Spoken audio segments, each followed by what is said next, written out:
My question is to the Minister for Workplace Relations and Safety and asks, in the 4.5 years since the Pike River disaster, how many New Zealanders have been killed or injured at work?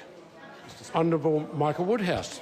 Mr Speaker, in the period since 19 November 2010, there have been 228 workplace fatalities and 23,416 serious injuries notified to WorkSafe New Zealand. Supplementary question, Iain Lees-Galloway. Would passing stronger health and safety laws help prevent injuries like these following injuries that all happen to workers who work for the same employer? Alistair Doran, whose arm was sliced open whilst he was working at the Melbourne Freezing Works.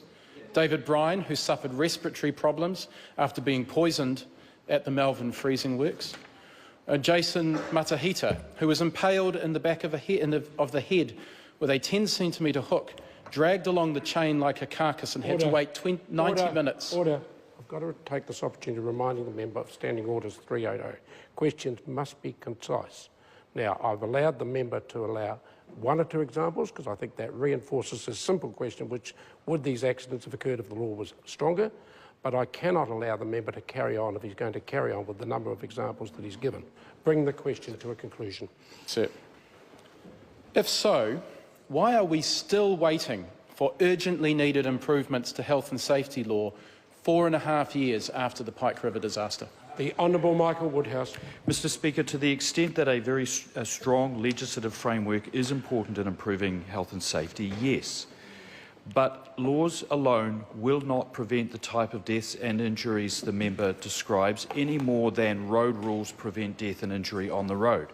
What will improve our health and safety record are changes in behaviour and attitude, and that's what I'm promoting. Supplementary question. Supplementary question, Iain Lees-Galloway. Do these horrific workplace injuries and the many thousands like them indicate to him that the Health and Safety Reform Bill needs to be weakened, as a faction of the National Caucus would like to see happen, or strengthened, which is what the Labour Party wants? Honourable Michael Woodhouse. Mr Speaker, I don't accept the prefacing statement in that question. The bill will be returned to this House in an appropriate form to ensure significant improvements in the legislative framework for health and safety. Question.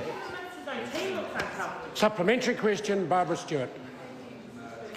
What additional funding has been contributed by WorkSafe New Zealand to the new $500,000 rural mental health program, considering that 169 farmers have committed suicide since 2008, compared to 112 agricultural occupational deaths, and if mental health is not a consideration for workplace relations and safety, why not?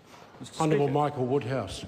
In relation to the first part of the question, of course, the taxpayer contributes that money, whatever the vehicle is through which it goes.